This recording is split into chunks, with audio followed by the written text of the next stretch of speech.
Ladies and gentlemen, hello and welcome to episode 9 of the VinDawg Pod. Come on now. I need to get some intro music in this, Maybe once I'm in the double digits of episodes, I'll get some intro music going like da da da da da da da da. I don't know. Something to really like get the vibes going because I feel like just doing the same intro every time is starting to get in my brain a little bit. Anyway, we got a fun episode for you. Conference play begins, and UW obviously is coming off of a clobbering of Michigan State, 41-7. They stay at number 8 in the AP poll. We'll do a quick little podcast rundown for you. We're gonna go through a weekly update, of course. We'll do a week 3 recap. We'll talk about it was a pretty boring slate last week, but there was still some interesting results that happened. So we'll go over some of those games. We'll go over the Pac12. Obviously, UW Michigan State. We'll go over kind of a preview to what conference play is going to look like this week. Very excited. I think that there's 6 games for the Pac-12 slate, and 4 of them are like ranked. It's going to be fun. It's going to be electric. And then obviously we're going to get into the betting segment because guys, no one was paying attention luckily because, we're not at that level yet where I'm known for doing this, but I had an atrocious week last week, and we're going to rebound from that because obviously, I needed a bad week like that so that I could understand what I need to do better next week, and that's what I'm ready for. So guys, let's get into it. First and foremost, we'll do our weekly review. On the 15th, September 15th, volleyball was swept by Pepperdine 3-0. Volleyball was on a bit of a hot streak, so unfortunately they hit the brakes a little bit there. But of course, the next day on the 16th, they rebound with a 3-1 victory over St. Mary's. Women's soccer defeated Air Force 2-1. 2-1. I was thinking about volleyball still. And then, of course, men's football crushes Michigan State 41-7. September 17th, on Sunday, men's soccer defeated Cal 1-0. On the 18th and 19th, the golf teams were participating in the Husky Invitational. The men finished the Husky Invitational in first place, and the women finished in 7th place. So it was a good showing from them. On the 21st, men's soccer was shocked by Seattle U 2-3, and that seemed to be an ongoing thing for men's soccer this year. We're going to put up great results against the best of the best. And then unranked teams, we're just going to poop the bed. I don't know how it happens. It's the second time now that we've had an unfortunate unranked loss. But knowing what this team has done, I think it's going to be something easy for them to bounce back out of. And I think they'll be completely fine. Volleyball was swept by Wazoo 3-0. Now, Wazoo's ranked like 11th in volleyball, so I don't know if that's like the worst thing in the world. You're gonna lose some, you're gonna win some. Wazoo is a great volleyball team. Unfortunate that it was the Cougars that we lost to, but at the end of the day, we're gonna be fine. Upcoming athletic schedule. On the 22nd, women's soccer faces Cal at Husky Stadium. On the 23rd, football starts Pac-12 play versus Cal at Husky Stadium. On the 24th, volleyball is at ASU, and men's soccer faces number 5 Portland at Husky Stadium. On the 28th, like a little 3-day gap in between there. On the 28th, women's soccer faces UCLA at home. Seattle sports update. Seattle Seahawks, a huge 37-31 win versus the Lions. Geno looked sharp. Geno Smith looked sharp, and we needed that because last week was such a disappointment against the Rams that you needed Geno to start doing something, start looking good, and he did. I thought he impressed a little bit. My watch is dying. I gotta charge my Apple Watch. Give me a second here. Home game versus Panthers coming up. That's going to be very important. Geno needs to stay locked in, especially after the home disappointment against the Rams. You really need to have a moment where you can just go in and dominate in front of your home crowd. So that'll be interesting to see. Panthers have been juggling injuries. I think that they're going with their backup quarterback, if I'm not mistaken. Maybe Andy Dalton. We'll see. Either way, it's almost like the quarterback play is going to be the exact same. So I don't think there's too much to worry about on that end. We just need the Seahawks to do business the way they do business, get the ball to DK, establish the running game, make things happen. We will be fine. The Seattle Mariners just swept the A's to go to 84-68. Half a game back from the Astros. They're tied with the Rangers right now, and they're about to go into a 3-game series with the Rangers. So it's almost like AL West postseason has begun. Like, you're now to the point where if you're the Mariners, you have to win both of these series to guarantee the division, and you have to win at least. You gotta beat Texas. You gotta win the series against Texas because I think not the A's. I think the Astros. God, so many teams that start with A. The Astros are facing the Royals for 3 games, so you can chalk that up as a win for them. We have to pretty much sweep the Royals. We have to. I don't. It's too much to think about. We have to sweep the Rangers. We have to at least win the series against the dude, I'm getting all these names mixed up. We gotta win the series against the Astros. You have to sweep the Rangers one of these 2 times, maybe, or just win both the series. Either way, big stretch coming up. So they need to really step up because this team has been electric and they still might not make the playoffs. So anything possible. We'll see what happens. Let's do a review of week 3. Last week, non-conference results. Number 11, Tennessee, falls 29-16 to Florida. That is tough. Florida did not look good against Utah. Tennessee losing that game is not good at all. So that's a tough loss. Number 15, Kansas State loses 27-30 to Missouri. They had the game. They got outscored 13-3 in the fourth quarter. And that happens. There's just not much you can do. The top 25 was mostly dominant. They mostly won every game, but Bama didn't look very good. Bama's got to figure something out because they had a little quarterback controversy. They didn't figure anything out. They couldn't figure out what's going on. They got to settle down. They got to figure this out. Nick Saban obviously bringing back the original quarterback that they had, and I don't know why they took him out in the first place. I knew that was going to be a problem. Doesn't matter anymore. They're moving on. We're moving on. PAC12 results. Number 12, Utah takes out Weber State 31-7. We saw that coming. I'm surprised Utah didn't put up more. Number 13, Oregon defeats Hawaii 55-10. And for everyone that said that Oregon had a harder non-conference schedule than UW, just stop. Just stop, because it's not true. Like, Hawaii stinks. I like their quarterback, but they stink. They give up 50 points a game. So that was ridiculous. That was some bull crap. Number 16, Oregon State beats San Diego State 26-9. San Diego State has a good defense, but Oregon State's defense is just that much better. And when you can, DJU sucked. He threw like 2 picks, under 500% completion. He didn't play very well. So to see him succeeding the way that, or see the team succeeding despite his struggles, shows you just how deep and how talented this Oregon State roster really is. Colorado barely beat Colorado State 43-35. That made no sense. How? Colorado State is terrible. And Colorado almost let them win that game. There's so much emotion behind it. Obviously, the hit that got Travis Hunter hurt. Just so much physicality going on. Colorado State had like 20 penalties. What was even going on there? Regardless, if you're Colorado, that can't be a close game. I think after that, the Colorado hype train for me has died. I think they are going to kind of get smacked by Oregon here. We'll see. We'll talk about that later. Number 23, Wazoo kills Northern Colorado 64-21. Shocker to nobody. Like, Cam Ward is just en fuego. I think Cam Ward was out by the start of the third quarter.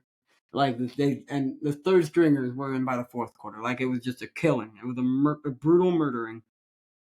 Number 24, UCLA defeats North Carolina Central 59-7. Never heard of North Carolina Central. So that's probably why they lost. Cal comes back to defeat Idaho 31-17. Cal was losing to Idaho. Not good. But then Cal kind of put the pedal to the metal. They started to figure that out. They got a nice, comfortable win. Stanford loses to Sacramento State 30-23. Guys, the Sacramento State coach left Sacramento State to go to Stanford. And then lost to the team that he left to. He left I'm not going to say bummy. I'm going to say Not great. Left a not great for Sacramento State for an even worse Stanford. Like, Stanford sucks. All right, we've already gone over this. We've already gone over how bad they are, how bad I think they are, how bad they clearly are as a Power 5 team. What do you expect? Fresno State embarrasses Arizona State 29-0. I saw that coming. I mean, Fresno State, like, other than UW and Georgia, have, like, the highest, like, winning streak in college football right now. I think they're above UW and right below Georgia. Like, it's ridiculous. Arizona State had no chance, and you got shown why they had no chance. Arizona beat UTEP 31-10, and number 8 Washington crushes Michigan State 41-7. Let's kind of get into that.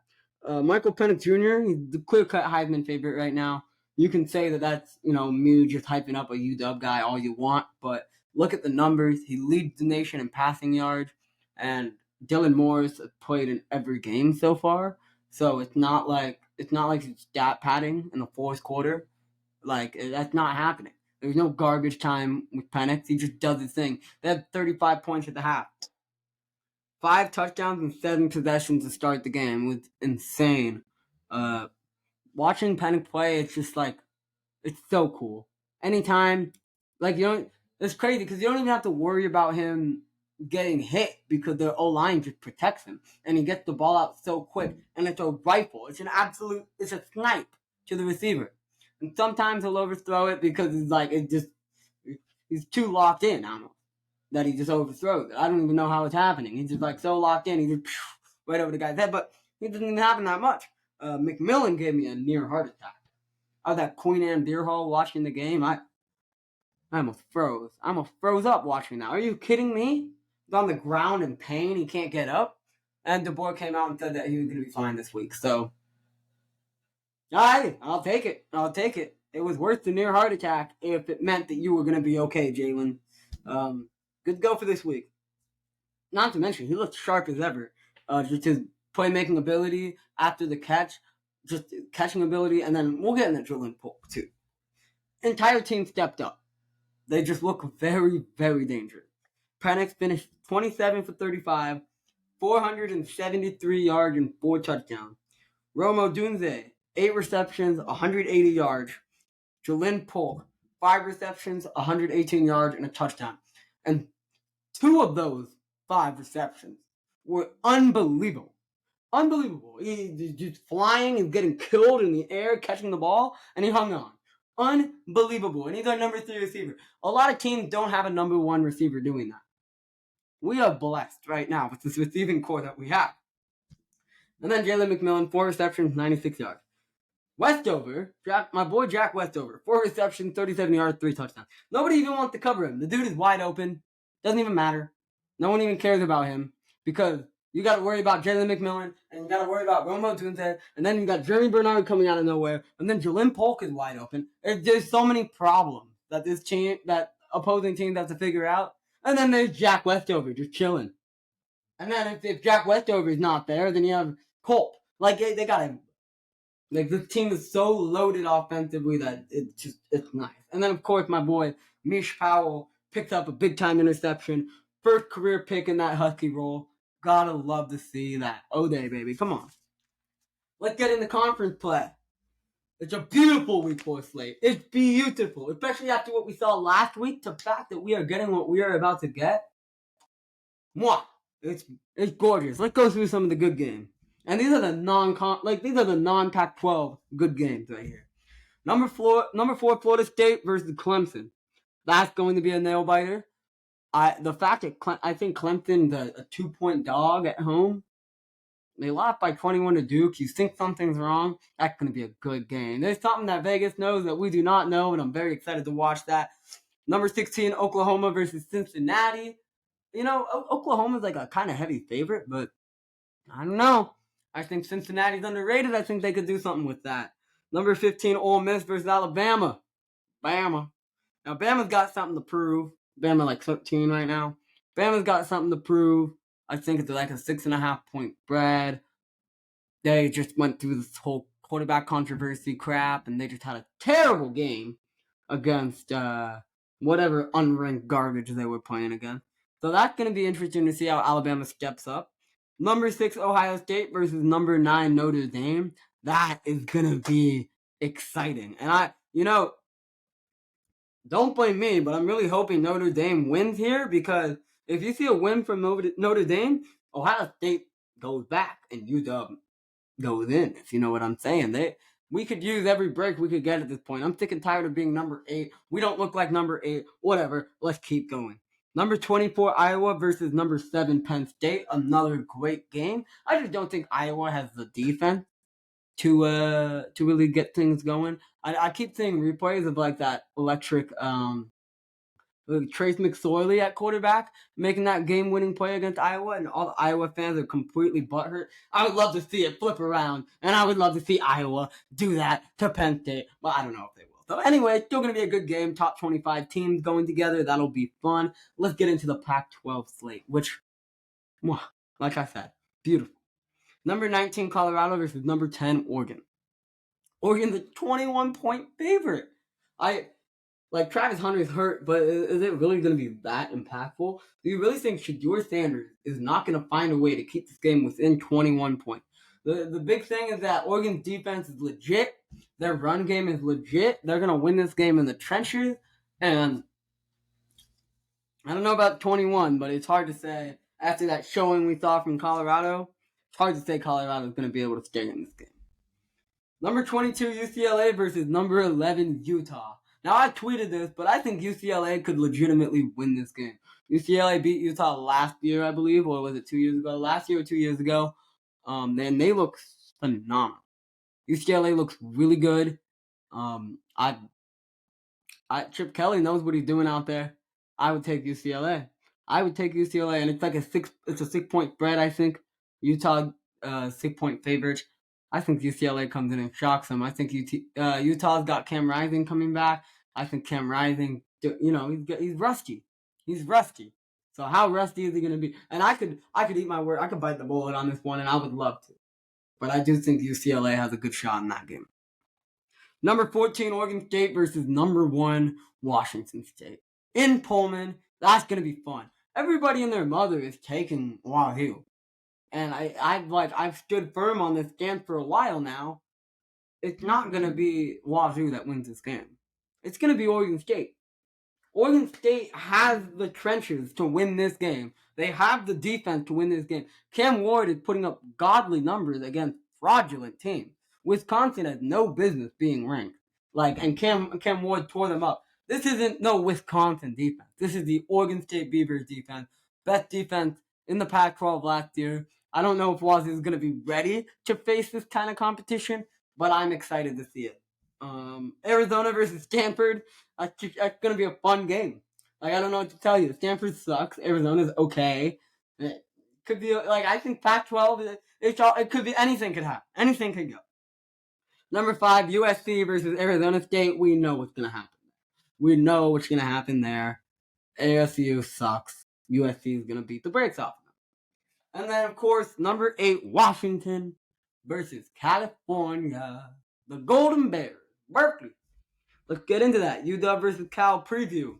Washington is 20.5-point favorites. The over-under is set at 59.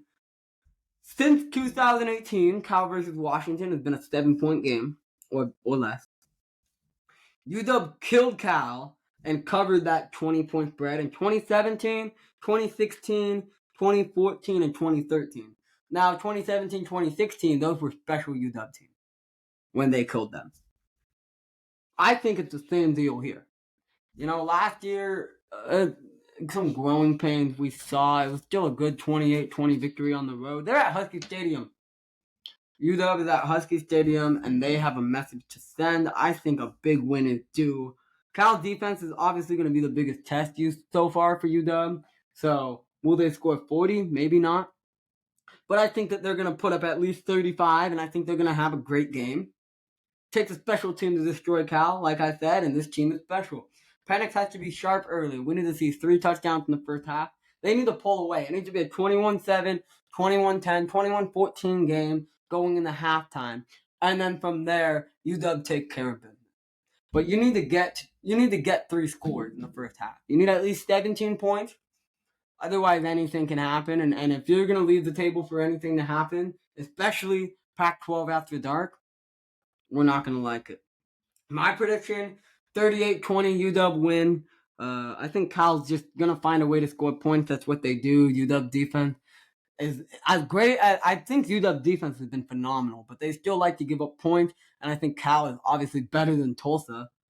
18 points seems realistic for Cal, especially if they get like a touchdown or a field goal or whatever it might be in garbage time.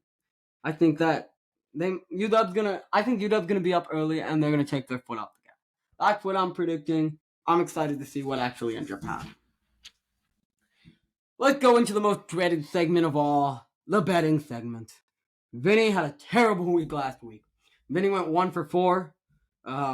Washington beat Michigan State 41-7, but I took the over 56, and we got 48, so I missed that one by 8. Oregon defeated Hawaii 55-10. They covered their minus 38. That was easy.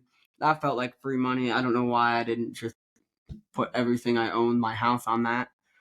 Colorado defeated Colorado State 43-35. Colorado State covers at 23.5, so I missed that bet. I took Colorado minus 23.5. In retrospect, I don't know what I was doing. I thought Colorado State was the worst team ever. Wazoo beat them by 26. I thought Colorado was better than Wazoo. I'm wrong. Like, I am now so not sold on Colorado. It was an electric comeback, electric win. Coach Prime's that guy. But now that Travis Hunter's gone, like, this is different team. And, yeah, whatever. Iowa defeated Western Michigan 41-10. Iowa covered minus 28. I'm pissed about this one. I'm pissed off. I thought Western Michigan plus 28 was so sharp of a play. And somehow Iowa goes and scores 41. Everyone was talking about Iowa needs to score 25 plus. Where did 41 come from? That's such a blanket of security now for that coach. What the heck? I'm a little upset about that one. 31-point win. They covered 28. And then, of course, Oklahoma versus Tulsa. I took under 59.5. Oklahoma wins 66-17. What? My whole reasoning, oh boy. My whole reasoning was that UW offense is better than Oklahoma's offense.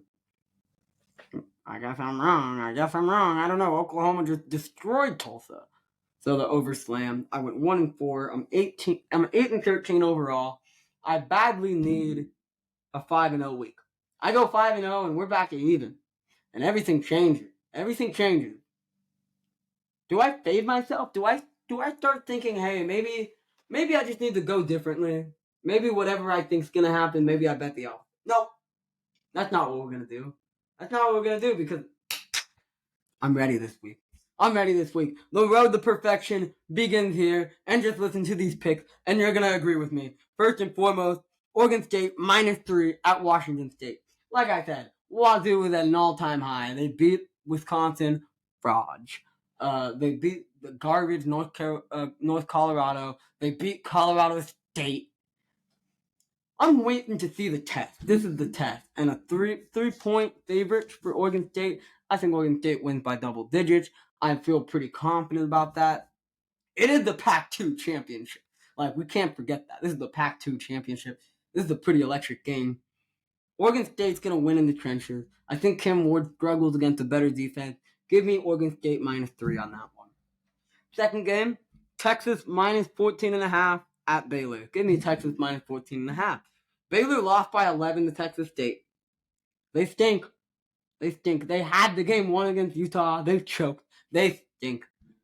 They can't get it done. Quinn Ewers and this offense is going to run up the score. They're going to destroy them. Give me Texas. Texas is going to win by 20 plus. Easy. Give me that easily. This game was scary. But I'm riding with it because screw it. I have nothing to lose anymore. Rutgers +24 at Michigan. Jim Harbaugh's back. But what you don't realize is that the Rutgers are one of 6 teams in college football that are top 20 in the rushing offense and rushing defense. Michigan's rush offense is disgusting, but Rutgers' rush defense is going to be there to to make things happen. They're gonna stop them a little bit. I think they will, and I think Rutgers is still gonna lose this game. But I don't think they're gonna lose by more than 24 points. I feel like everyone's taking Michigan on this because Harbaugh's back and all that. That's why I like the Rutgers so much. All right, I don't think Michigan has what it takes. I think Rutgers are better than people think. It's going to be a close game. Defensive battle is going to limit the scoring. I can see Michigan winning this game by 17. I can see Michigan winning this game by 14. 24 points seems like too many. Give me Rutgers plus 24. Fourth game, Duke minus 21 at UConn. Guys, UConn is terrible. UConn is terrible. They've lost 3 straight to NC State, Georgia State, and Florida International University. I didn't even know FIU had a good football program. They don't. I came to find out they don't have a good football program, but UConn is just worse than them by far. And Duke has shown us what they're capable of.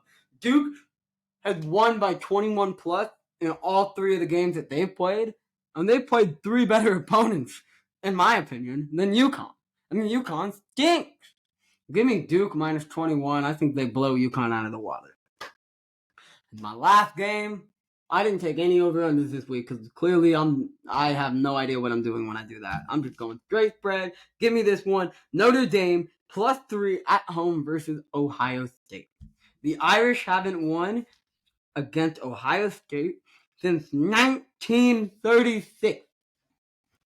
They are the most due team in college football right now. I've never heard anything like that. It's been 88 years. 88, 87. I don't know how good my mental math is on the top of my head. It's been too long, is what I'm trying to say. Notre Dame is due for a big win here. I think that Sam Hartman is a Heisman candidate. I think he's going to show everybody why he is. I think that it comes down to defensive play. And I also think that Notre Dame is the best offensive line in the nation. So, it's Notre Dame and Oregon State offensive line, neck and neck, right? Right? Just like that. It's going to come down to defense. There's going to be rain. I think there's going to be rain. I looked at the forecast. It looked like it was going to be raining. That's going to play the factor of it being a field goal game. Maybe Ohio State wins, but it's not going to be by more than the field goal. I expect Notre Dame to win straight up. I think their defense is going to outplay Ohio State's offense. Give me Notre Dame plus. Ladies and gentlemen, that is episode 9 of the VinDawg Pod. Thank you so much for watching. Thank you so much for listening. I'm very excited for next week. It's going to be our 10th episode. I can't believe I got to double digits. I'm glad I'm starting to get a little more familiar with what I'm doing out here. Either way, thank you very much. I appreciate and love you guys all so much. Have a wonderful night and have a wonderful week. Go Dogs.